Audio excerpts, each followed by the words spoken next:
Salut à tous, bienvenue sur la page Facebook d'AutoPlus pour un 8e live en compagnie des journalistes de la rédaction. Ça fait déjà 8 semaines qu'on est ensemble chaque mercredi à 18h. Et aujourd'hui, c'est un journaliste essayeur, Alan Froly, qui nous accompagne. Salut Alan. Bonsoir Géraldine et bonsoir à tous. Alors, on va attendre que les gens se connectent petit à petit sur le live Facebook. On va attendre leurs questions avec grande impatience. Mais en attendant, je répète ma petite rengaine habituelle qui est la suivante, celle de ne pas oublier de vous abonner à la communauté AutoPlus pour être alerté des dernières actualités, bien sûr, mais aussi de nos vidéos d'essais, de nos JT quotidiens et de plein d'autres petits reportages qu'on vous propose. Je ne vais pas vous annoncer non plus le programme de la semaine prochaine puisque pour le moment, il n'est pas encore défini. Et d'ailleurs, si vous avez des idées, des envies de sujets, eh bien n'hésitez pas à les proposer dans les commentaires. J'en profite, pour vous dire que si vous avez envie de parler de nouveautés, pourquoi pas, on peut refaire des sujets avec des journalistes qui sont déjà passés. Mon cher Alan, je ne vais pas faire patienter plus longtemps, on a déjà quelques minutes de retard. Du coup, je vais vous poser une question qu'on nous pose très très souvent à la rédaction parce que clairement, votre métier, il fait rêver beaucoup de gens. Alors, comment vous êtes devenu journaliste essayeur ? C'était un souhait de longue date. Je voulais faire ça déjà tout petit, étant enfant. Donc, et j'ai fait tout ce qu'il a fallu pour. J'ai essayé de travailler à l'école correctement. Et puis après, j'ai fait un parcours un peu classique, un bac littéraire, une école de journalisme, un doc de lettres avant. Et puis voilà, j'ai essayé d'apprendre à écrire le français correctement. Après, les connaissances automobiles, la passion aidant, je me la suis faite petit à petit en lisant la presse, et notamment AutoPlus. Donc ça veut dire que par exemple, un jeune homme qui a envie de devenir journaliste essayeur, le conseil à lui donner, c'est s'il a un bon bagage technique, de bien apprendre à écrire, de bien lire ce qui se fait pour être à la pointe de l'actu et éventuellement postuler chez nous. Oui, voilà, faut savoir ce qui se fait, faut avoir une petite connaissance du marché, faut avoir une connaissance du produit, faut aimer ça. De toute façon, il n'y a pas de secret, faut juste aimer ça. Et après, la passion aidant, ça va fonctionner tout seul. Faut savoir aligner quelques mots de français quand même, ça fait moins de travail au restant de la rédaction quand ils relisent les papiers. Et puis après, savoir tenir un volant aussi, ouais, ça peut aider dans certaines situations. Quoique les voitures sont quand même un petit peu moins dangereuses qu'avant. Maintenant, il y a toutes les électroniques qu'il faut, donc on a rarement des voitures qui se retournent à 180 degrés après un coup de volant malheureux, mais bon, savoir tenir son volant, c'est un minimum pour essayer une voiture. Il faut savoir ressentir, c'est ça surtout quand on est essayeur, avant même d'avoir un coup de volant, il faut ressentir. À chaque action dans la voiture, il faut se demander, tiens, par rapport à l'autre, qu'est-ce que ça donne ? Est-ce qu'elle est ennuyeuse ? Est-ce qu'elle est bruyante ? Est-ce que la pédale d'embrayage est dure ? Est-ce que la direction est dure ? Il faut un peu tout analyser, il faut être prêt à tout. Et puis après, avec l'expérience, surtout chez AutoPlus, où nous, on a des voitures, on a énormément de voitures qui passent entre nos mains. Donc du coup, avec l'expérience, on a un bagage qui nous permet de les comparer les unes aux autres. Et puis, c'est vrai qu'il nous faut pas énormément de temps, nous, pour cerner grosso modo une voiture, 70% d'une voiture. Pour les 30% restants, il faut un peu de temps, mais voilà. Avec l'expérience et l'amour de l'automobile, ça roule tout seul. Est-ce que par exemple, vous avez, suivi des cours de pilotage ? Est-ce que vous avez fait peut-être de la compétition quand vous étiez jeune ? Non, c'était vraiment la passion et l'apprentissage de la conduite finalement. Oui, l'apprentissage de la conduite. Bon, après la compétition, moi, j'y pensais pas trop. Moi, j'aime le produit en tant que tel. Moi, les courses, je trouve ça chouette. Aller voir les autres courir, bof. Mais le produit me fascine. Mais en plus, je peux être fasciné par une voiture luxueuse. Je peux être fasciné par les performances d'une voiture de sport. Je peux être fasciné par la voiture de monsieur et madame tout le monde parce que elles apportent toutes quelque chose au quotidien. Une voiture, ça provoque une émotion rien que quand on la regarde. Et puis quand on monte dedans, quand on voyage, c'est un outil de liberté formidable. Donc du coup, il se passe plein de choses. Et n'importe quel type de voiture, ça me passionne. Et les courses, être pilote. Je me suis jamais fait trop d'illusions. Par contre, j'ai quand même fait un stage de pilotage quand j'avais 20 ans, parce que je me suis dit que c'était un minimum, surtout quand on aime conduire un peu rythmé, de savoir maîtriser un tout petit peu sa voiture, rien que la position au volant, les mains sur le volant, 10h10. bien calé. Même 9h15. Pardon. Et c'est pas à toi que je dois apprendre ça normalement. Et bien calé dans son siège, le pied sur le cale-pied, les trucs tout simples, mais être détendu. C'est comme dans toutes les disciplines, il faut être détendu. Et voilà, donc j'ai appris le minimum nécessaire. Je savais que de toute façon, pour faire ce métier-là, il fallait savoir conduire un minimum. Après, être pilote, non, faut pas rêver. C'est pas ce qui me fait plus rêver. Moi, ce que j'aime, c'est le produit avant tout. Alors, Alan, question très basique. Quand on est essayeur à AutoPlus, ça consiste en quoi, clairement? C'est une rédaction qui est très spécifique, vous apportez beaucoup de conseils à vos lecteurs, donc du coup, il faut réussir à synthétiser au maximum toutes les informations pour avoir quelque chose de très simple à donner à vos lecteurs?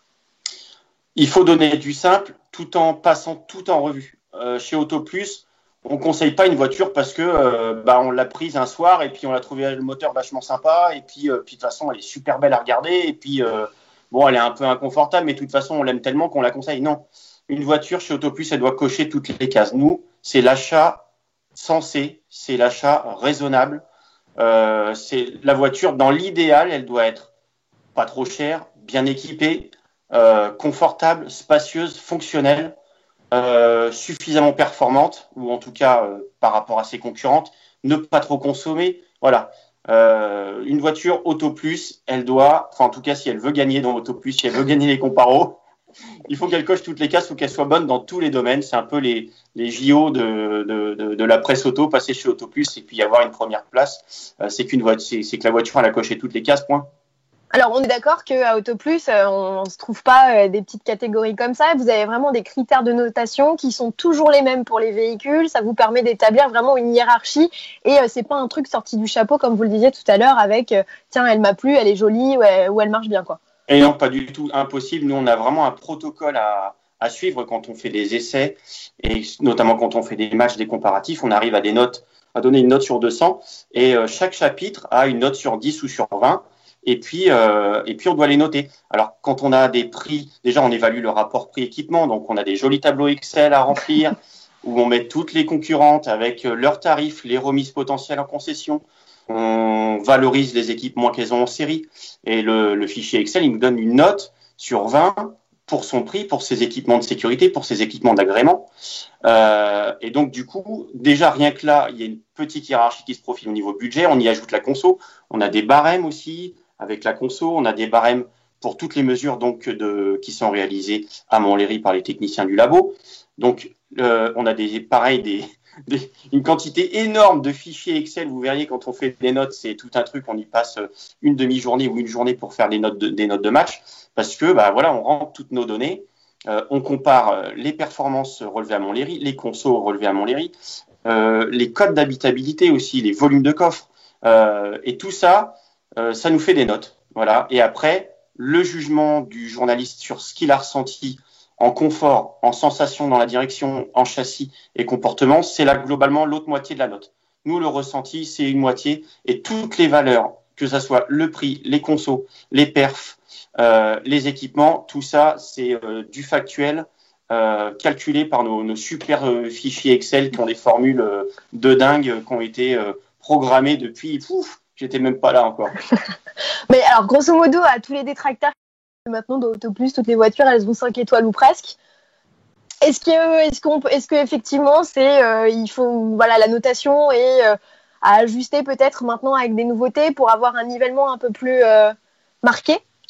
Ce qui est difficile, c'est de profiter de tout le spectre que nous offrent les notations. Mais aujourd'hui, il n'y a plus vraiment de mauvaises voitures au niveau de la tenue de route, au niveau du confort, parce que mine de rien, chaque constructeur a des expériences de plusieurs dizaines d'années, des collaborations qui font que les produits sont globalement assez aboutis. Après, c'est à nous de jouer avec le curseur, mais c'est vrai que c'est difficile de mettre en dessous de la moyenne pour une voiture en confort ou en silence de fonctionnement, parce que globalement pas mal, à part une sportive qui mérite moins de 10. Toutes les voitures, monsieur et madame tout le monde, globalement, sont assez confortables. Donc, on oscille entre du 12 sur 20 et du 17, du 18, par exemple, pour l'amortissement. Pareil pour le silence de fonctionnement. Les diesels, globalement, enfin, les moteurs, en plus, ils se les partagent entre eux. Donc, on retrouve un moteur Renault dans une Mercedes. Donc, il peut y avoir de l'insonorisation qui joue. Mais entre une Peugeot et une Citroën ou une DS, là, il faut vraiment avoir l'oreille fine. Il faut passer d'une voiture à l'autre pour faire les notations. Pour justement faire des nuances. Alors oui, des fois, on a l'impression que les voitures ont 4 ou 5 étoiles, mais mine de rien, elles sont quand même toutes très bonnes. Et c'est à nous On est vraiment dans la nuance. Pour beaucoup d'aspects, on est vraiment dans la nuance et c'est à nous d'ajuster. Alors Alan, je vais en profiter parce que y a des gens qui réagissent dans les commentaires. Alors du coup, on va parler. Je vais prendre la question de Alexandre qui rentre tout de suite dans le vif du sujet. Alors attention, et il nous demande ce que vous pensez du moteur 1 litre de PureTech de 130 chevaux associé à la boîte EAT8 sur la Peugeot 208. 208, bien sûr. Globalement, c'est un ensemble qui fait bien son boulot. C'est un bon élève. C'est un moteur qui a toujours été un peu vibrant, qui a toujours provoqué quelques petites secousses. Et le AT8, bien que ce soit une boîte de toute dernière génération avec 8 rapports, qui fait le maximum pour moins consommer et tout ça, elle n'est pas toujours très douce. C'est pas un modèle de douceur. Voilà, on connaît plus doux ailleurs. Donc bon, ça fait bien le boulot, sans plus. Moi, c'est pas un gros coup de cœur cet ensemble mécanique là. Vous le recommandiez quoi, par exemple, à Alexandre? Vous lui diriez quel ensemble mécanique transmission vous lui conseilleriez? Le groupe Volkswagen fait des bonnes choses. S'il veut rester chez Peugeot? S'il veut rester chez Peugeot, il n'a pas le choix parce qu'il va toujours avoir affaire à du 3 cylindres qui est un moteur un peu vibrant. Sur 208, ils ont fait des progrès. Ils contiennent mieux les vibrations et les à-coups que sur le précédent modèle. Sur la dernière, ça va un petit peu mieux. Mais la boîte EAT8 a toujours des petites secousses, des petits à-coups, même à la montée des rapports quand on accélère. Je me suis fait encore la réflexion il n'y a pas si longtemps que ça. Je me disais, il manque encore cette petite, encore un peu de douceur. Donc, s'il veut rester chez Peugeot, il faut faire avec. Et puis, de toute façon, cette voiture, elle a plein d'autres qualités. Et puis, c'est ça, une voiture. Nous, on est là pour juger, on donne notre avis. Après, chaque utilisateur fait avec son ressenti. Et si la voiture, elle lui offre tellement de bonheur ailleurs qu'elle arrive à lui faire oublier ses petits désagréments, autant y aller. On le répétera jamais assez, hein, on essaye une voiture avant de l'acheter, hein, que ce soit une voiture neuve ou une voiture d'occasion. C'est toujours mieux. Nous, notre avis, effectivement, il permet de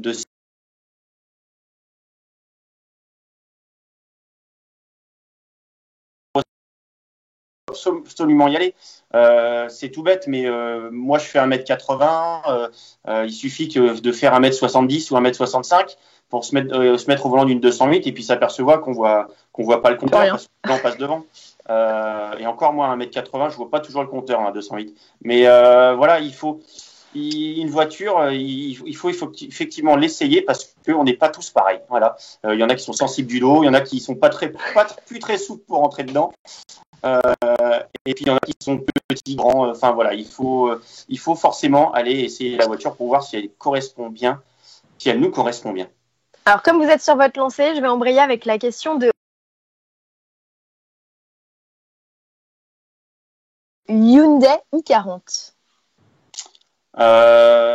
Mazda 6, c'est une voiture assez encombrante. Elle n'est pas très facile à garer, mais c'est une voiture qui globalement fait bien le boulot, le super châssis.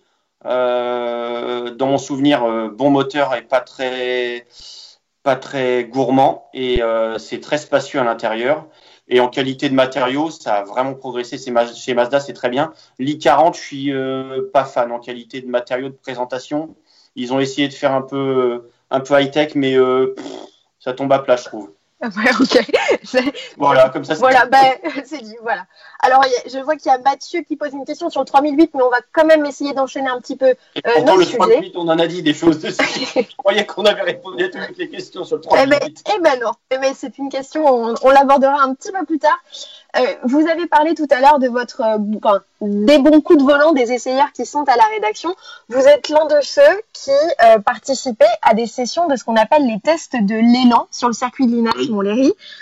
C'est un sujet que vous faites assez souvent au sein du magazine. Est-ce que vous pourriez nous expliquer concrètement en quoi ça consiste? Est-ce que vous arrivez à déceler en réalisant finalement ces tests à Montlhéry?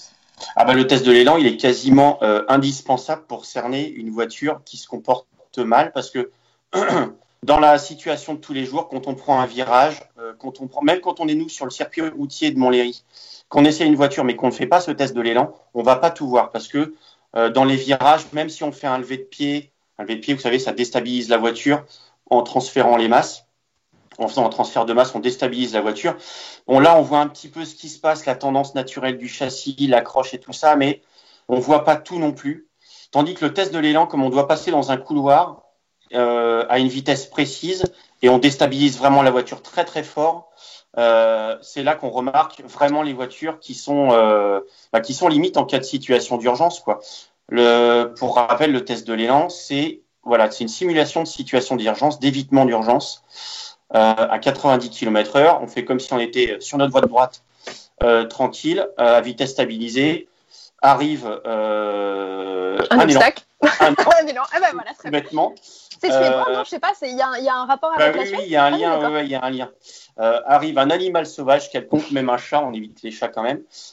Et ben, qu'est-ce qu'on fait? On donne un coup de volant à gauche pour l'éviter, on donne un coup de volant à droite pour pas se retrouver dans la forêt et pour essayer de retourner le maximum sur sa voie de droite. Et puis on finit sur sa voie de droite. Donc il y a coup de volant à gauche, coup de volant à droite et recoup de volant à droite. Tout ça en lâchant l'accélérateur, bien sûr. Donc en associant ce coup de volant et le lâcher d'accélérateur, déjà ça déstabilise la voiture. À l'évitement même. Et après, quand on remet un coup de volant dans l'autre sens, le transfert de masse, il est encore décuplé parce qu'on repart dans l'autre sens. Et donc, du coup, c'est là qu'on voit les voitures qui sont pas stables. Plus stables, oui, voilà. Stable ou pas stable. Voilà. Et voilà, c'est là qu'on voit vraiment les faiblesses d'un châssis. D'accord, donc ça, on le fait avec toutes les voitures. Enfin, voilà, c'est grosso modo quelque chose que vous faites assez régulièrement. Nous, c'est un passage obligé. On est obligé. Sinon, on a des notes de comportement routier à donner. Donc, il y a le plaisir de conduite de la direction du châssis, mais il y a une note de comportement routier en cas de situation d'urgence. Et on est donc obligé de passer par ce test de l'élan pour voir si la voiture elle tient la route ou pas.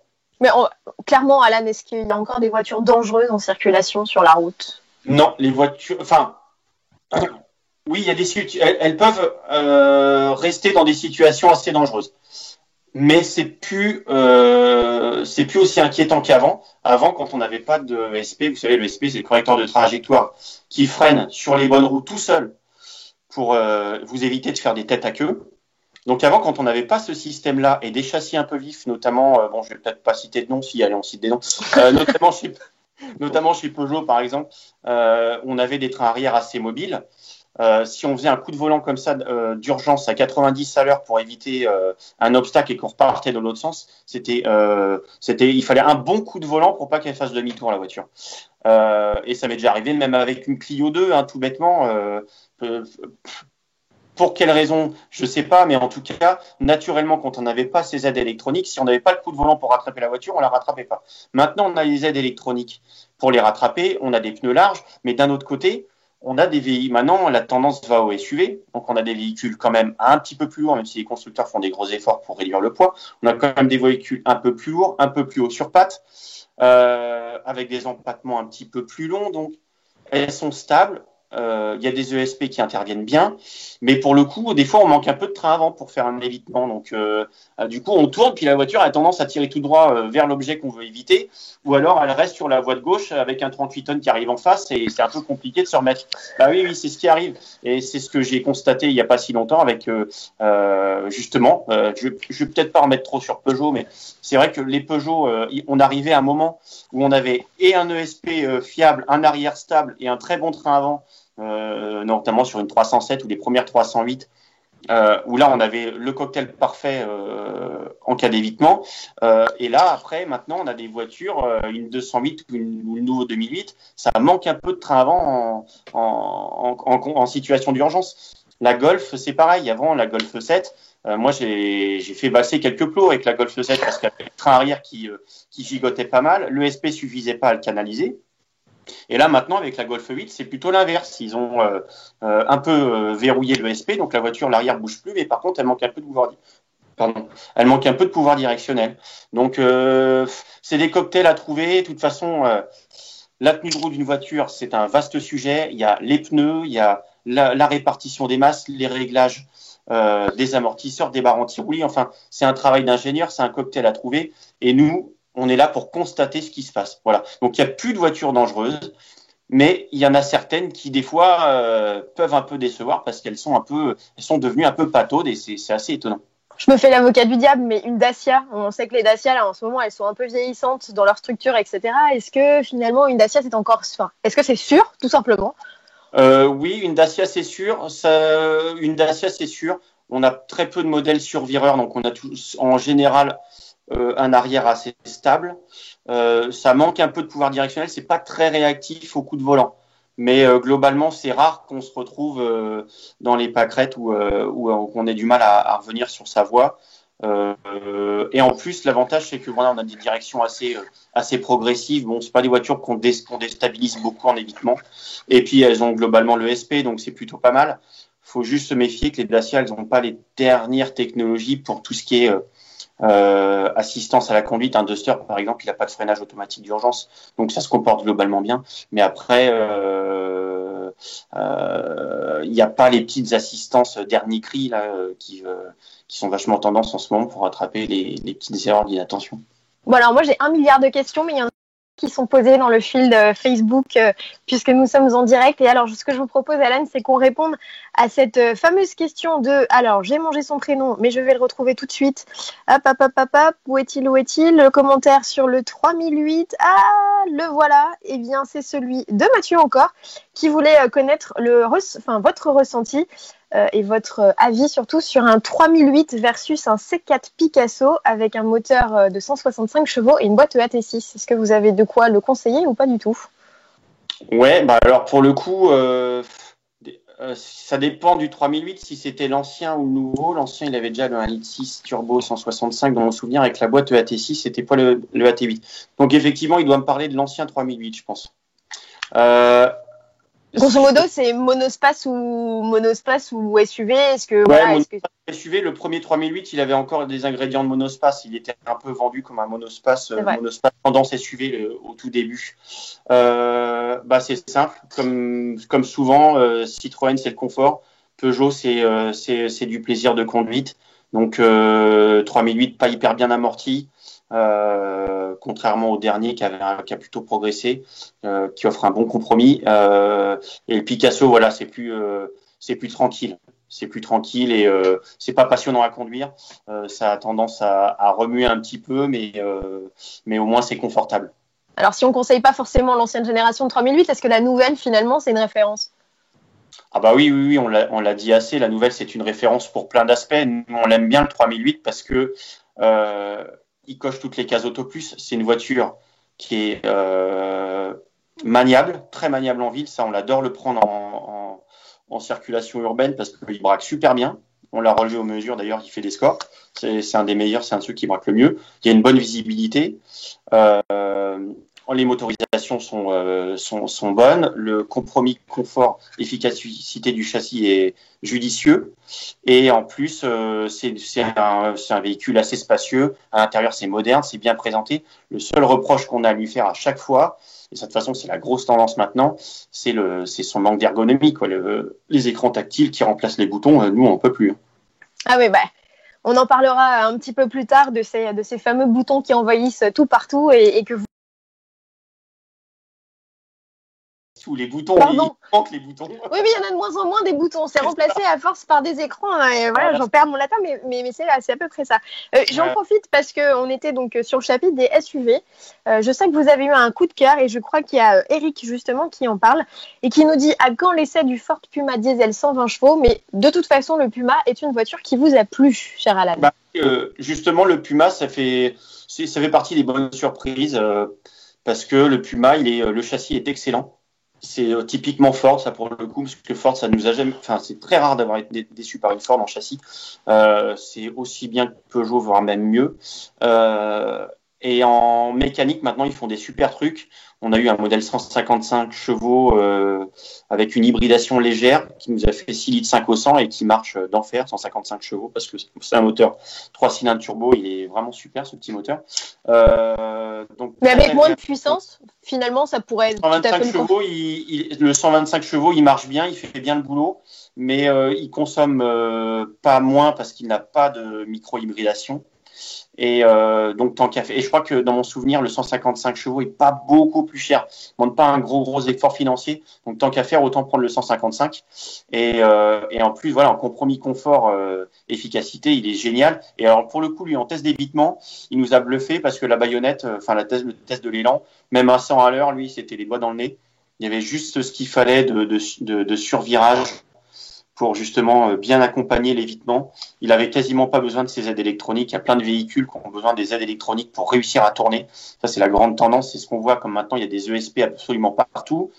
Ils sont pas réglés pareil. Il y a des voitures qui sont assez brutales. Lui, il a quasiment pas besoin de son ESP. On pourrait lui enlever les baïonnettes, ce serait les doigts dans le nez. Et après, c'est un véhicule qui est assez pratique. Il a son petit bac de coffre là qui est vachement sympa, vachement pratique. Il est plutôt bien dessiné. Voilà, son seul défaut, c'est que l'accessibilité aux places arrière est nulle. Il a une très belle ligne, un très beau pavillon plongeant typique des derniers SUV coupés entre guillemets. Mais bon, on se cogne un peu la tête en rentrant. C'est le seul problème. Si vous avez des enfants de petite taille, ça va. Mais alors concrètement, c'est des modèles qui gagnent à être connus parce qu'on parle tout le temps des références, du Captur, du 2008, peut-être un peu moins de ces modèles-là, mais finalement, c'est clairement des alternatives auxquelles il faut penser. Ah bah oui, tout à fait. Effectivement, il y a le top 10. Mais on parle aussi des voitures qui gagnent à être connues. Typiquement, le Puma gagne à être connu. Chez Ford, il y a aussi la Focus, la dernière, qui gagne à être connue. C'est pas des intérieurs très folichons, très tendance, mais au moins c'est ergonomique, on s'y retrouve. Les commandes de boîte sont super, les moteurs sont bien, les châssis sont top. Et en plus, généralement, on a une ristourne entre 2000 et 5000 euros à la poignée de main quand on rentre en concesse. Donc du coup, c'est des voitures qui sont vraiment intéressantes. Après, on peut miser aussi sur les japonaises. Mazda, c'est bien aussi. Chez Mazda, ils font des très bons produits. Mazda 3, c'est super.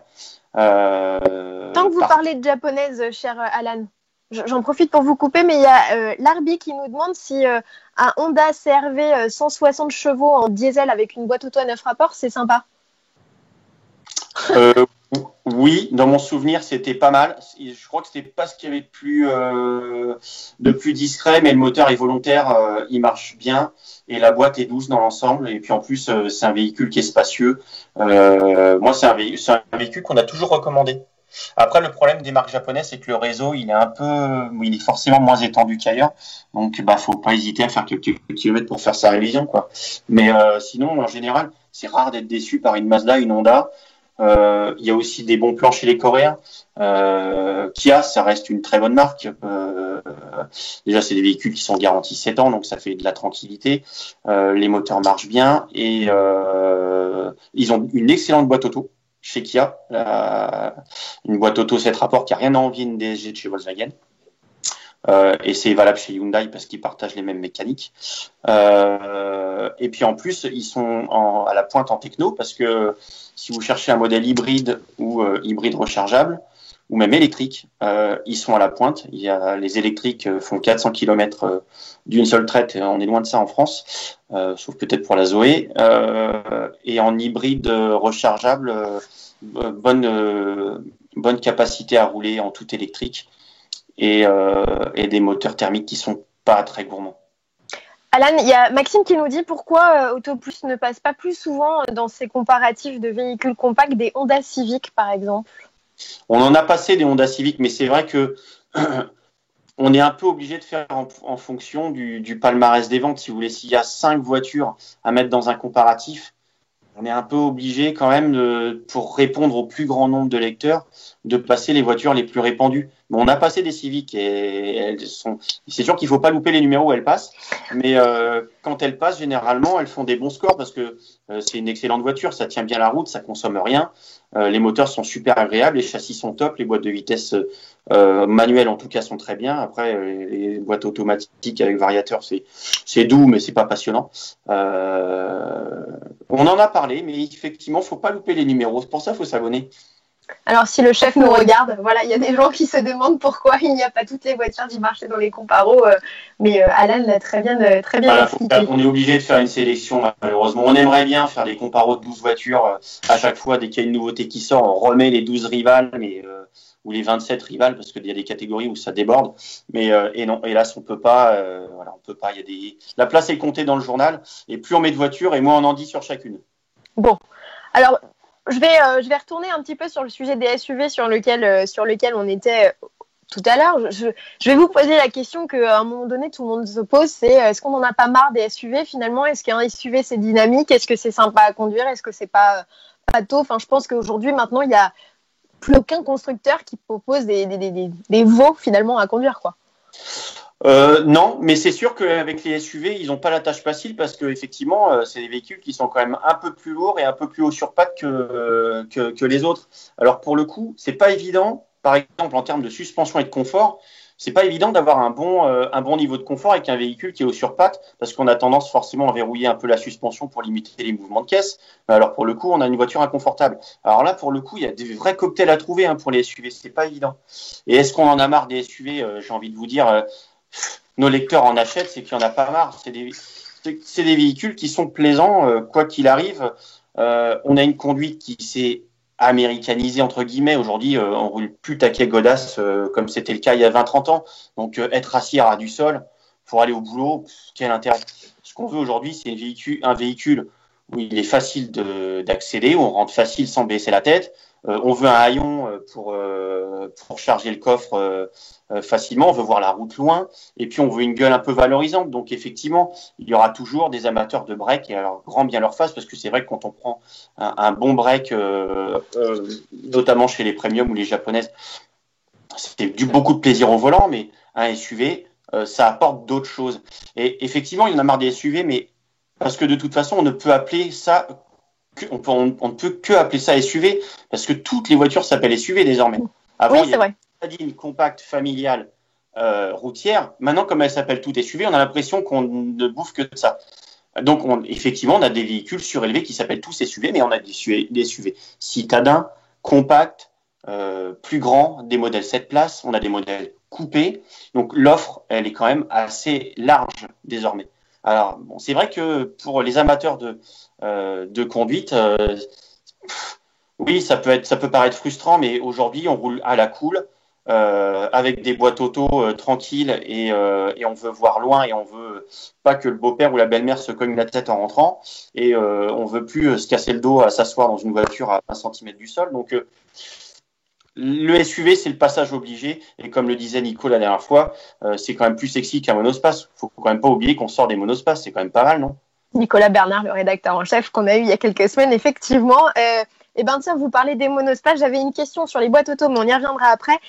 C'est une question qui nous est arrivée sur le live Facebook. Alors, je suis désolée de la personne, j'ai mangé son nom, mais je vais quand même lui poser la question vous posez la question, pardon, Alain, qui consiste à savoir, est-ce qu'il vaut mieux un espace DCI 160 ou un Charan TDI 150 à choisir? Bah, c'est simple. Si vous voulez vraiment de la place, il faut prendre le Charan parce que l'espace, il est beau, il est profilé, mais ça manque un peu de hauteur sous plafond. C'est plutôt fonctionnel dans l'espace. On fait ce qu'on veut avec les sièges. C'est indépendant, c'est coulissant, c'est tout ce qu'on veut. Et on rentre les sièges dans le plancher quand on a besoin de charger un gros meuble, mais il ne faudra pas mettre une armoire normande. Là, dans ce cas-là, il vaut mieux un Charan, il y a un peu plus de hauteur. Et à la conduite, c'est sûr que si vous prenez un espace avec les roues arrière directrices, là, c'est bien plus sympa que le Charan. Le Charan, ça fait bien le boulot. Ça emmène bien au boulot. C'est très doux à conduire, mais c'est pas passionnant pour dessous. Alors, vous aviez évoqué tout à l'heure, enfin, vous avez évoqué, pas aviez, mais avez, vous avez parlé, pardon, des boîtes automatiques. Alors, du coup, je voulais vous demander, parce qu'effectivement, on s'américanise comme c'est pas permis aussi sur le sujet des boîtes automatiques où tout le monde en propose. Est-ce que finalement, aujourd'hui, vous conseilleriez à n'importe qui, n'importe quel type de catégorie de voiture de foncer vers la boîte automatique si l'offre existe? Bah, foncer, pas forcément, ça dépend de l'usage qu'on en a. C'est sûr que pour se taper des bouchons, faire de la ville et métro boulot dodo, une boîte auto, c'est bien. Et puis en plus, il faut pas oublier qu'elles ont quand même vachement progressé. Il y a 20-30 ans, une boîte auto, il n'y avait pas de frein moteur, c'était lent au rétrogradage, ça demandait 1,5 litre de plus qu'une boîte manuelle, donc ça faisait pas très envie. Là maintenant, grosso modo, il y a hormis de rares cas, elles font très bien le boulot. Ouais, en plus, à la revente, maintenant, ça devient un vrai argument d'avoir une boîte auto. Donc oui, pourquoi pas, si ça tente, pourquoi pas essayer, ouais, parce qu'en plus pour 1500 balles, ça change un peu la vie au quotidien. Ça apporte de la zénitude. La zénitude, carrément. Ça apporte de la zénitude au quotidien, donc oui, pourquoi pas. Voilà. Après, c'est à nous, journalistes, d'indiquer quels sont les modèles les plus réussis dans le domaine, dans chaque catégorie. Et les Allemands, toujours une référence sur ce sujet-là, typiquement? Les Allemands globalement font plutôt, oui, ouais, ils font bien le boulot. Dans le groupe Volkswagen, il y a les boîtes robotisées à double embrayage qui sont toujours très rapides. Bon, des fois pas très douces. On a des fois quelques surprises, même chez Audi, alors qu'on se dit tiens, normalement c'est censé être peaufiné, c'est censé être la marque la plus aboutie du groupe, enfin une des plus abouties du groupe. Et puis des fois on a des petits à-coups, mais globalement ça fait très bien le boulot, ça passe les vitesses comme une mitraillette, donc c'est assez bluffant pour ça. Chez BMW par exemple, il y a une excellente boîte ZF8 dont on parle régulièrement, qui est super douce. Chez Mercedes, ils ont des boîtes 7, des boîtes 9, pareil, très douces aussi. C'est vrai que les Allemands, alors on nous dit à chaque fois, oui, les Allemands, vous faites toujours la promo des Allemands, mais c'est vrai qu'à chaque fois qu'on en prend une, on se dit, bah oui, c'est ça. Si on pouvait, si on pouvait s'en payer une, on prendrait peut-être ça, oui, c'est sûr. Alors, je rebondis sur une question de Louis dans le fil Facebook d'AutoPlus qui nous dit, voilà, pour des versions 7 places, des modèles 7 places, on pense effectivement souvent aux SUV, au monospace, mais qu'en est-il des dérivés d'utilitaires? Est-ce que c'est sûr en comportement routier? Est-ce que c'est dynamique? Dynamique, faut pas exagérer, mais sûr en comportement, ouais, il n'y a pas de mauvaise surprise. Il n'y a pas de mauvaise surprise. Un berlingot, un Rifter, ça tient très bien la route. Mon Kangoo, il est un peu vieilli, là. De toute façon, je crois qu'il va bientôt être changé. Et sur des gabarits plus gros, vraiment, sur des gros, des ouais. Il y a pas de mauvaise surprise. Et puis là, c'est vraiment c'est l'achat malin, quoi, le dérivé d'utilitaire. C'est tout bête, mais là, pour le coup, ça, un dérivé d'utilitaire, ça coche toutes les cases AutoPlus parce que c'est moins cher que le reste. Il y a beaucoup plus d'espace. En prix au mètre carré, on est gagnant avec un dérivé d'utilitaire. Donc, effectivement, quand on a 5 ou 7 personnes à bord, ça reste l'achat un peu malin. Vaut mieux privilégier le diesel encore, malheureusement, enfin, pour les détracteurs, parce que comme c'est profilé comme des portes à garage, du coup, ça consomme un peu en essence. Vaut mieux rester sur un diesel, mais il y a de très bons produits, quoi, dans les dérivés utilitaires. En présentation, ça a bien progressé. On a des trucs qui sont quand même beaucoup moins austères qu'avant. Par contre, en finition, des fois, c'est un Rifter, les assemblages, on se demande avec quoi ils les font, quoi. C'est au pif, hein. Carrément, c'est au pif. Après, c'est au pif, il n'y a rien qui est aligné correctement. Là, pour le coup, si on avait été voir un 3008 juste avant, on risque d'être déçu. Et pourtant, le 3008, c'est pas le meilleur élève. C'est typiquement le genre de catégorie, là, aujourd'hui, qui n'est proposé qu'en diesel, en essence. Ça n'existe pas en hybride rechargeable. Une personne qui, par exemple, est citadin, qui a besoin de beaucoup d'espace, etc. Aujourd'hui, c'est typiquement, enfin, cette motorisation n'existe pas. Non, l'hydrospace, faut attendre un petit peu, mais ça devrait pas tarder de toute façon, parce que comme c'est des voitures qui consomment beaucoup et donc il faut descendre les rejets de CO2, je pense que les constructeurs, ils vont pas tarder à se mettre sur leur poil. Le seul problème, c'est que ça va forcément faire grimper leur prix, parce que vous mettez une batterie hors de prix là-dedans, sur un véhicule qui était censé être moins cher que les autres. Là, pour le coup, il va se retrouver pas beaucoup moins cher que des SUV comparables. Donc bon, faut voir. Je sais pas, est-ce que ce sera vraiment l'achat malin? On verra quand on les aura en main. Typiquement, si vous deviez conseiller une voiture à quelqu'un, est-ce que vous seriez plutôt hybride rechargeable, moteur thermique? Est-ce qu'aujourd'hui vous avez finalement une motorisation, on va dire, préférée? Peut-être pour de l'agrément avec, je ne sais pas. Non, motorisation préférée, non. Tout dépend encore une fois de l'usage. Évidemment, le diesel, c'est quand on roule beaucoup et notamment pour des grands trajets. L'avantage, l'hybride rechargeable est très séduisant. Parce que ça permet de faire toute ou partie de ses trajets quotidiens en tout électrique. Et le tout électrique, quand on y a goûté, on se dit que c'est d'une logique implacable parce que ça fait pas de bruit, parce que c'est zen, donc on parle pas vraiment c'est pas un plaisir de conduite absolu, mais c'est du plaisir dans ce que je vous disais tout à l'heure, la zénitude au volant.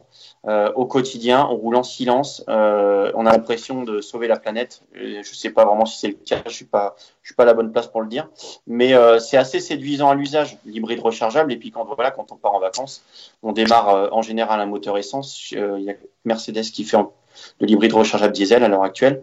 Et après, voilà, on passe à des consos de 7, 8 litres, 9 litres pour des SUV un peu plus imposants. C'est pas dramatique. Si c'est pour quelques week-ends de l'année et 4 voyages en vacances, ça va, c'est pas la mort du petit cheval. Et puis on se dit qu'on roule en tout électrique toute l'année ou en grande partie, c'est quand même vachement réjouissant. Il y a Valentin qui nous demande si le Kona hybride c'est une bonne voiture, Alan. Oui, Kona hybride, c'est une très bonne voiture parce que ça va pas consommer aussi peu qu'une Toyota. Mais en agrément de conduite, c'est sympa parce qu'on a des boîtes robotisées à double embrayage là-dessus. Alors que chez Toyota, on a des variateurs qui sont très doux à l'usage, mais pas très passionnants. Et du coup, sur les hybrides coréennes, on a un fonctionnement un peu comme une voiture tout à fait normale et classique, avec une boîte robotisée, des palettes au volant, tout ce qu'on veut. Et donc non seulement on consomme pas trop, et en plus il y a du plaisir mécanique. J'en profite, tant qu'on est dans les commentaires, il y a Bernard qui nous demande, alors là, on change carrément de catégorie, on part chez les berlines, qui nous demande votre avis sur une Talisman Estate avec un moteur essence de 200 chevaux ou 225 chevaux au choix avec une boîte EDC. Cher Alan. Là, pour le coup, c'est la bonne berline, le bon break. Ça fait globalement tout bien. Il n'y a pas grand chose à acheter sur la Talisman. Elle a un peu vieilli à l'intérieur. C'est sûr que c'est pas de toute dernière génération. Les systèmes multimédia et tout, c'est un peu vieilli. Mais la boîte EDC, elle fait bien le boulot. Elle est assez rapide. Et le moteur a du peps. Bon, par contre, il faut tabler sur une conso de 8 litres, 8 litres 5. Et je crois que dans mon souvenir, le réservoir est petit. Surtout si on a les roues arrière directrices, je crois que le réservoir est un peu amputé. Et donc, du coup, faut faire le plein tous les 400 ou 500 km dans mon souvenir. Mais sinon, bonne voiture. Après, ça se négocie. Une Talisman, faut pas l'acheter au prix catalogue parce que au prix catalogue. On en vend 3. Ouais. Pardon. Non, mais en valeur résiduelle, chez Renault, je me méfie toujours un petit peu. Les Laguna, ça n'a jamais tenu une grosse cote. La Talisman, il n'y a pas de raison non plus que ça tienne une cote d'enfer. Donc autant essayer de la discuter. Et puis si vous pouvez arriver avec le devis de marque concurrente pour faire baisser les prix, faites-le, n'hésitez pas. Alors, mais du coup, s'il devait choisir entre le TCE 200 et le 225, il y a une vraie différence, c'est marqué. Est-ce que non, là, c'est plutôt à laisser 25 chevaux, ça change pas grand-chose. Le 200, il suffit sans problème pour perdre son permis déjà. Il suffit de pour un malus éventuel qui peut effectivement plomber la bonne. Il faut faire vachement gaffe au malus là parce que la grille, elle est très sévère. Et notamment pour les véhicules familiaux essence, la grille est sévère. Si vous avez 3 enfants, vous êtes sauvé parce que ça permet de réduire le grammage artificiellement et d'éviter quelques gros malus. Mais bon, dans une Talisman, je ne conseillerais pas de mettre 3 enfants, 2, pas plus. Donc voilà, faire gaffe au malus. Faire gaffe au malus parce que là, les essences, ils sont pas au mieux là. Alors, je passe du coq à l'âne parce que je réponds à une question de Randy qui me demande ce que vous pensez. Alors, attention. Mitsubishi Space Star, 1 litre de 80 chevaux avec la nouvelle génération qui vient de sortir. Qu'est-ce que vous pensez de la Space Star? La Space Star, c'est une voiture pas chère et spacieuse. Là encore, au mètre carré, on fait une affaire. En tenue de route, ça va, ça fait le boulot. Et par contre, en finition intérieure, c'est dur, c'est brillant, c'est léger, ça laisse pas augurer d'un bon vieillissement dans le temps. C'est pas aussi pimpant qu'une Twingo, mais par contre en rapport prix-équipement et espace intérieur, c'est un bon plan. Tiens, typiquement parce que dans mon souvenir, pardon, c'est pas très confort. Ah, pas très confort. C'est assez fermement suspendu. Tiens, justement, parce que vous parlez de prix, je sais que dans le prochain numéro d'Autoplus, donc qui sort le 12 juin, ouais, ça doit être ça, 12 juin, vous avez fait un sujet spécial sur les promos décodés, etc. Parce qu'en ce moment, on peut faire des bonnes affaires, clairement. Bah oui, là, en ce moment, il y a les promos parce que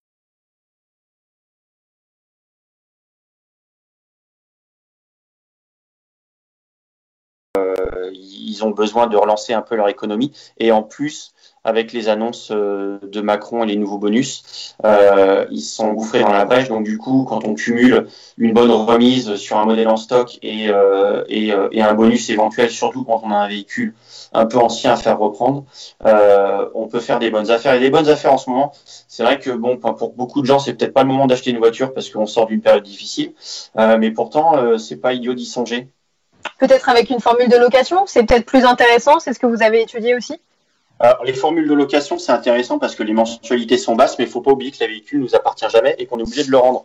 Donc, du coup, alors c'est sûr, il y a des offres à 200, 300 euros, 400 euros. Des fois, on va dire, ouais, super, j'ai une voiture de dernière génération pour 200, 300 euros. Il ne faut pas oublier que des fois, même souvent, il y a un premier loyer entre 2000, 3000, 4000 euros, 5000 euros pour les plus gros véhicules, que vous utilisez la voiture 36 ou 48 mois, et qu'au bout du compte, vous finissez par le rendre, donc vous avez dépensé un peu d'argent, et puis et après c'est rebelote, quoi. Si vous voulez repartir sur un véhicule neuf, il faut relâcher un apport, et si vous êtes déjà débarrassé de votre véhicule, vous n'avez plus d'autre à faire reprendre, donc pour le coup, c'est moins intéressant. Au bout de 3-4 ans, vous n'avez plus rien. Non, la location, c'est on achète à tranquillité, mais on ne fait pas une affaire. Alors, j'embraye. Alors, je vais répondre à Valentin qui nous pose la question sur peut-on faire des affaires sur un Captur PHEV. Alors, cher Valentin, le Captur n'est pas encore arrivé. Alors, du coup, des affaires en ce moment. C'est pour bientôt. On va l'essayer très bientôt. Mais oui, c'est sûr que pour les affaires, il faut attendre un petit peu. Le Captur, il est sorti il n'y a pas très longtemps. Il n'y a pas des grosses remises. Donc, à part si on a un véhicule à faire reprendre, il n'y aura pas de grosses affaires à faire dessus. Et je ne sais pas, il faudra regarder. Son autonomie en cycle urbain, il aura peut-être droit au bonus de 2000 euros, mais c'est pas sûr. Il faut qu'on regarde tout ça. Ça, ce sera dans Autoplus qu'on vous dira tout ça. Alors, j'ai Philippe, j'allais dire Romain, mais non, c'est Philippe, qui nous pose une question sur le sujet des électriques, qu'on n'a absolument pas abordé, notamment les citadines, et qui nous demande si la Zoé 50, c'est bien. Moi, j'irais même plus loin. Est-ce que la Zoé tout court, c'est la référence de la catégorie? Est-ce qu'il faut forcément foncer vers cette voiture qui est aujourd'hui la numéro 1 des ventes? La Zoé, oui, parce que de toute façon, l'électricité, le nerf de la guerre, c'est l'autonomie. Donc, comme de toute façon, elle parcourt, je crois, dans mon souvenir, plus de 50 km de plus que la 208 qui vient de sortir. Il n'y a pas photo, quoi. L'autonomie, voilà, c'est le premier critère sur une électrique. Autant la consommation d'essence, ça peut paraître secondaire pour pas mal de véhicules, et puis on se dit, moi, de toute façon, je préfère la jaune, donc je prendrai la jaune, même si elle consomme 1 litre de plus. D'accord, l'électrique, ça marche pas comme ça. L'électrique, à moins de rouler très peu, l'autonomie, ça reste le critère numéro 1. Donc Zoé, effectivement, ça reste celle qui va le plus loin avec une recharge. Moi, je trouve qu'elle a un petit peu vieilli, malgré un très profond restylage, son nouveau tableau de bord et tout ça.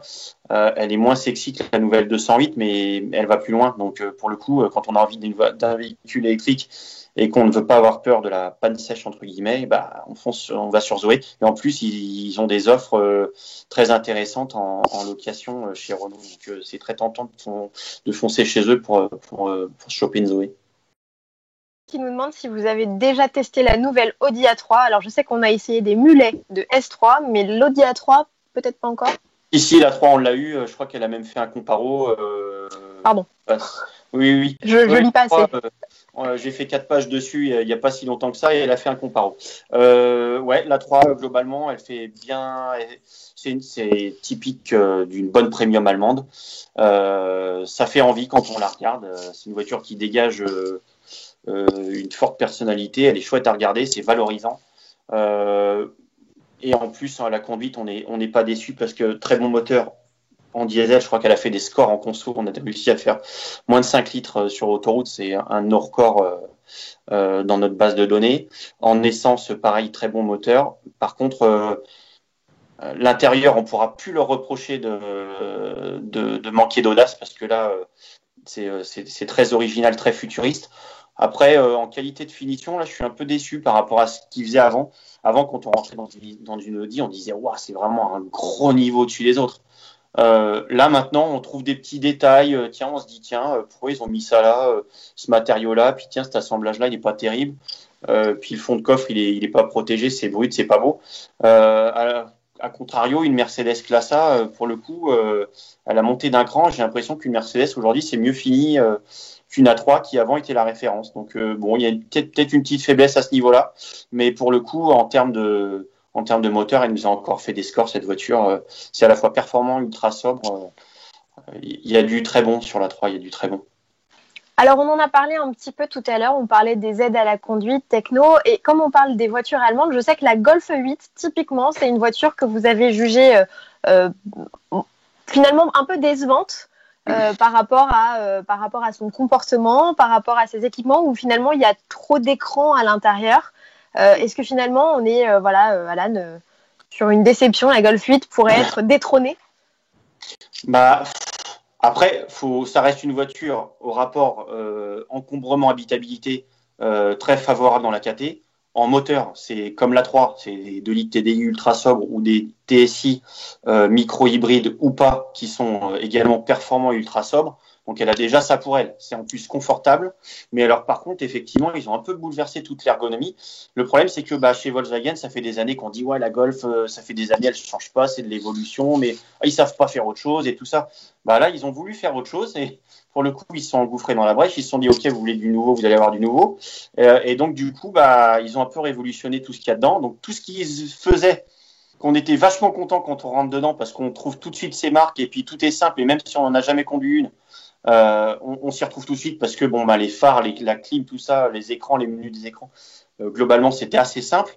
Là maintenant, il y a des écrans partout, il n'y a plus de boutons, c'est des touches sensitives. Faut quitter la route des yeux pour regarder le tableau de bord, trouver un truc. L'habitué de Volkswagen, là pour le coup, il va peut-être regretter d'avoir dit que ça manquait d'originalité parce que là on est servi, mais pour le coup c'est pas très pratique, pas très pratique. Même si les menus, on sent que c'est quand même pensé, c'est réfléchi, mais il n'y a pas à dire quand on roule et puis qu'on cherche une commande de clim et qu'on trouve un bouton, qu'on arrive à régler sa température en tâtonnant, c'est vachement chouette.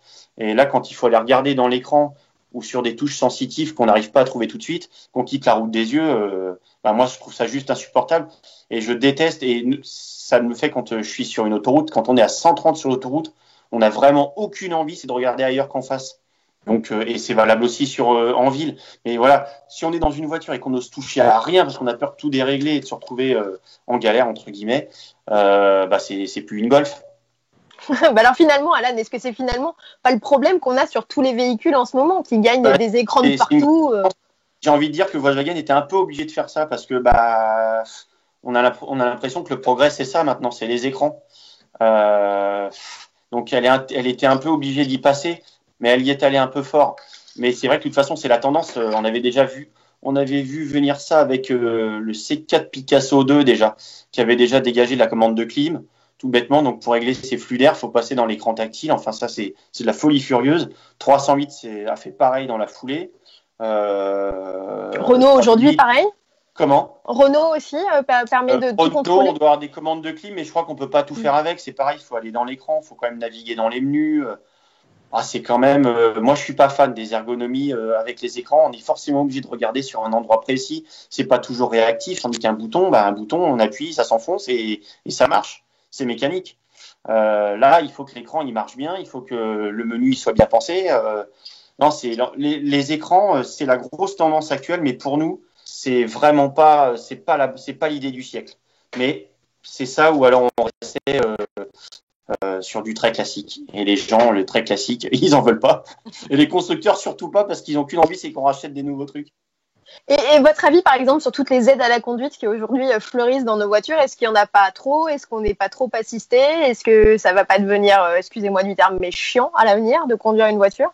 Ce qu'il y a, c'est que vu qu'on est toujours en train de naviguer dans les menus des écrans, heureusement, des assistances pour freiner à votre place ou pour mettre un coup de volant, parce que blague à part, les fautes d'inattention, qu'il y ait des écrans ou pas, dans la voiture, il y en a aussi, il y a de la distraction avec les téléphones, il peut y avoir de la distraction avec les enfants, il peut y avoir de la distraction parce qu'on regarde à droite au lieu de regarder à gauche, parce qu'on regarde son angle mort alors que ça freine devant.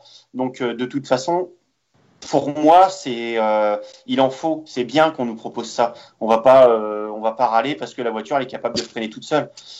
on peut râler parce que le système marche pas bien. C'est sûr que quand on a une voiture qui pile parce que la barrière de péage elle vient de se lever, c'est impressionnant. Ou c'est tout bête, mais moi quand je sors de chez moi en marche arrière et que ma voiture elle freine toute seule parce qu'elle voit une voiture arriver en perpendiculaire, mais moi j'avais même pas pu aller contrôler visuellement.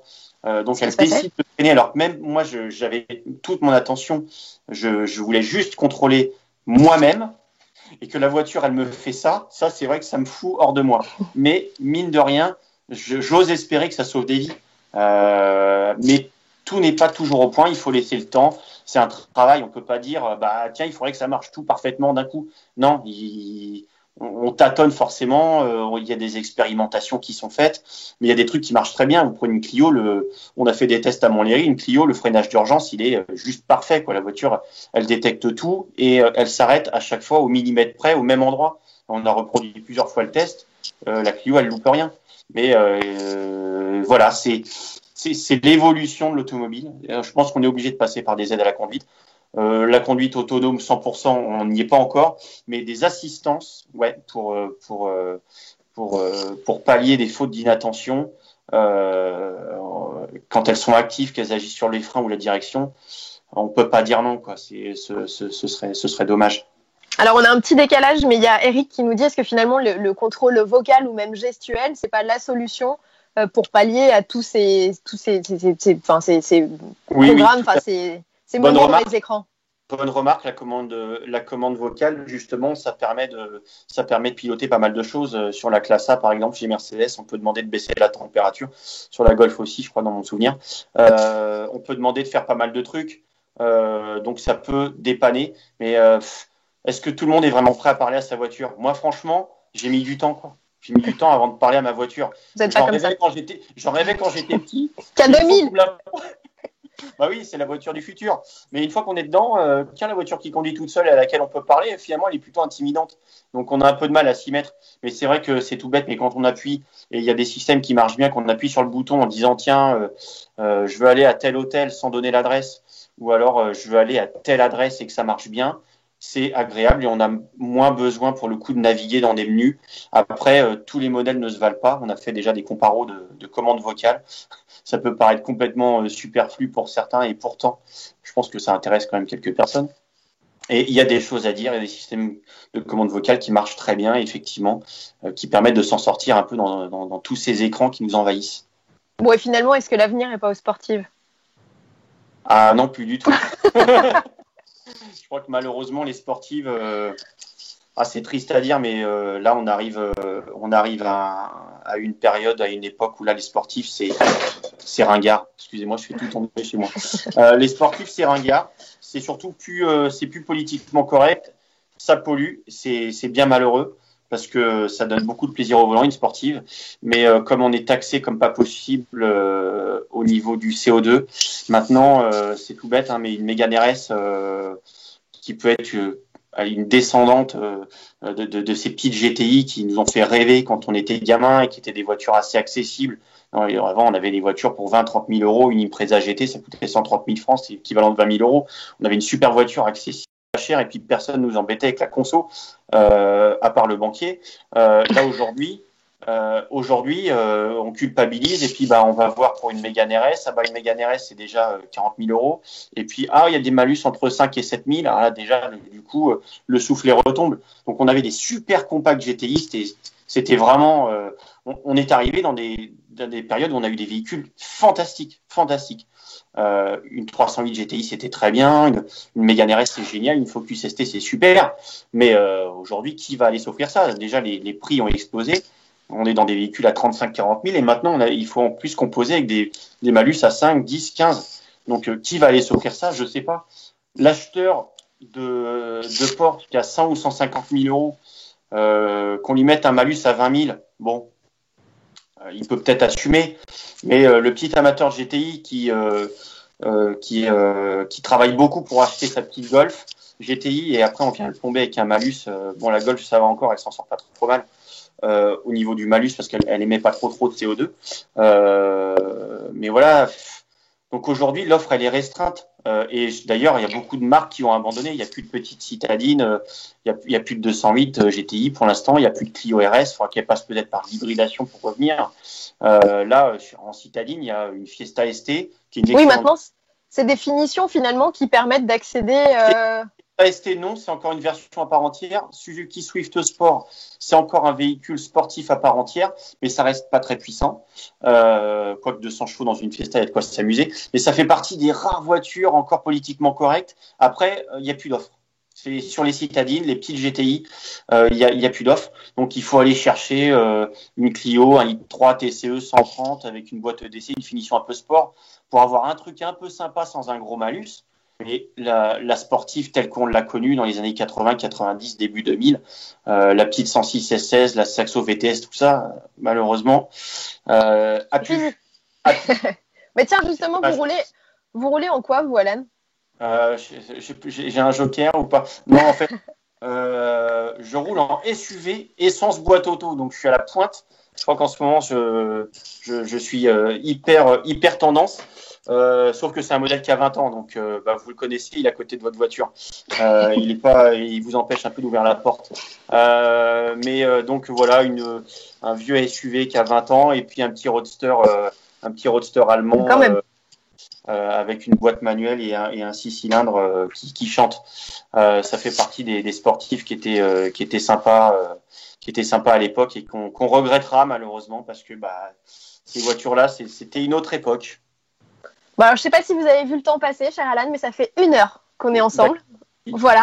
Je n'avais pas vu, en fait. J'ai pas eu le temps de m'ennuyer. J'avais des choses à raconter. Donc voilà. Il y a Clancy, je crois, qui nous pose une question sur la Golf GTI. Alors, je vais inviter Clancy à revoir notre live, puisque nous avons longuement parlé de la Golf 8 GTI tout à l'heure. Alors, il parle d'une version spécifique, un TSI 150 chevaux. Je ne sais pas si vous voulez lui répondre ou bien... oui, de toute façon, la Golf 8 GTI, pour l'instant, on ne l'a pas eu. La seule qu'on ait eue, c'est l'ITSI 150 avec la boîte DSG. Et c'est justement celle-là dont il parle et on vous a mal entendu, Alan. Donc, si vous pouvez répéter le jugement sur cette voiture, ce sera parfait. Et ensuite, on va se quitter, malheureusement. Oui, malheureusement. Donc, pour l'instant, oui. Alors, Golf 8 avec ce moteur-là, le 1.5 TSI, il y a une bonne technologie déjà sur ce moteur puisqu'il a un système de coupure de la moitié des cylindres à faible charge. Donc déjà, c'était un moteur qui consommait très peu sur la Golf 7. Sauf que désormais, il embarque en plus un alterno-démarreur qui lui file des petits coups de pouce à l'accélération, donc ce qui permet de consommer encore moins. Et nous, on a encore fait des beaux scores de sobriété avec cette voiture. On devait être dans les 6 litres. J'ai peur de vous dire une bêtise. On était à moins de 7 litres largement, 6 litres 2, 6 litres 5. Donc ça fait partie des compacts les plus sobres. Et en plus, en TSI 150, ça marche très bien. Et il y avait une boîte DSG qui fait très bien le boulot. Et alors, une dernière question, parce qu'après, vraiment, c'était une question de Jules que je n'ai pas vu passer, mais qui parlait des 3 cylindres et qui disait, est-ce que vous pensez que ce sont... Enfin, finalement, il parlait de fiabilité, mais on n'a plus que ça, grosso modo. Enfin, de plus en plus, on n'a pas que ça, pardon. De plus en plus de 3 cylindres. On a beaucoup de moteurs de petite cylindrée parce que c'est ceux qui sont les plus performants sur les cycles d'homologation. Donc, effectivement, il faut s'en contenter. Après, moi, effectivement, j'aurais tendance à dire que comme pour le c'est Pierre-Louis qui est un peu le spécialiste de la fiabilité chez nous, mais j'aurais tendance à dire que, effectivement, un moteur petit qui embarque beaucoup de technologie pour essayer de faire aussi bien qu'un gros, il y a forcément plus de risques de panne, quoi. Un gros 2 litres qui consomme 1 litre de plus, il consomme 1 litre de plus, mais pour le coup, il n'y a pas de turbo, il n'y a pas de système d'injection ou de pression, il y a moins de système de... Voilà. C'est sûr que on est un peu moins tranquille. Je ne sais pas si un PureTech, ça peut faire 300 000 bornes. J'ai déjà entendu, et Pierre, il a déjà dit plusieurs fois, des moteurs qui cassaient bien plus tôt que ça. Donc, non. Est-ce que ça ira aussi loin? Pas sûr. Et c'est à nous, chez Autoplus, de repérer parmi tous ces mini-moteurs ceux qui sont les plus fiables. Et ça, pour le coup, il faut aller voir les pages de Pierre-Louis un peu plus loin. Ou de regarder l'excellent live que nous avons fait il y a quelques jours, quelques semaines. Avec effectivement Pierre-Louis Champeau. Alan, je vais vous remercier d'avoir participé à ce live. Écoute, pas de quoi, ça m'a fait plaisir, c'était très agréable. Voilà, très intéressant pour nous aussi. Vous avez répondu à beaucoup de questions. Les gens étaient visiblement très contents dans les commentaires. Donc, merci à tous d'avoir posé vos questions à Alan. Je vais vous dire à la semaine prochaine avec un invité encore inconnu. Ce sera la surprise. Je vous le rappelle, n'hésitez pas à nous laisser dans les commentaires vos éventuels avis, désirs. Enfin voilà, c'est assez ouvert. On est assez ouvert comme ça chez Autoplus. Je vais vous dire donc à la semaine prochaine. Je vous souhaite à tous une très bonne fin de semaine, un très bon week-end. C'est pas encore tout de suite le week-end. Non, je divague. Enfin bref. On est à mi-parcours là. On est à mi-parcours. J'aimerais tellement être en week-end. Enfin bref, peu importe. Je vous souhaite à tous une bonne continuation et on se retrouve très vite sur le Facebook d'Autoplus pour de nouveaux lives avec bien sûr les journalistes de la rédaction. Salut! Au revoir, à bientôt.